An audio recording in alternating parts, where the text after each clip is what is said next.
বাংলাদেশে গত বছরের জুলাই-আগস্টের আন্দোলনের সময় সেনাবাহিনীকে সতর্ক করেছিল জাতিসংঘ। আন্দোলন দমনের পথে গেলে সেনাবাহিনীর জন্য শান্তিরক্ষা মিশনে অংশগ্রহণ বন্ধ হয়ে যেতে পারে বলে সতর্ক করা হয়েছিল। আন্তর্জাতিক সংবাদ মাধ্যম ব্রিটিশ ব্রডকাস্টিং কর্পোরেশনকে এ তথ্য নিশ্চিত করেছেন জাতিসংঘের মানবাধিকার বিষয়ক হাই কমিশনার ভলকার তুর্ক। বিবিসির সাংবাদিক স্টিফেন স্যাকুরের উপস্থাপনায় সাক্ষাৎকারমূলক অনুষ্ঠান বিবিসি হার্ড টকে ভলকার তুর্ক এ তথ্য জানিয়েছেন। বিশ্বজুড়ে মানবাধিকার রক্ষায় জাতিসংঘ মানবাধিকার কমিশনের ভূমিকার বিষয়ে স্টিফেন স্যাকুরের এক প্রশ্নের জবাবে ভলকার তুর্ক বলেন, বাংলাদেশে গত বছরের জুলাই-আগস্টের শিক্ষার্থীদের ব্যাপক আন্দোলনের সময় আমি সেনাবাহিনীকে সতর্ক করেছিলাম যে যদি সেনাবাহিনী আন্দোলন দমনের পথে যায় তাহলে তাদের জন্য শান্তিরক্ষী মিশন বন্ধ হয়ে যেতে পারে। এর ফলে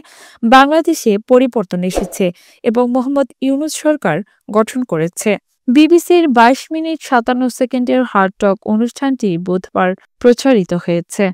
তাজিম ইম, নিউজ ডেস্ক, মোর নিউজ।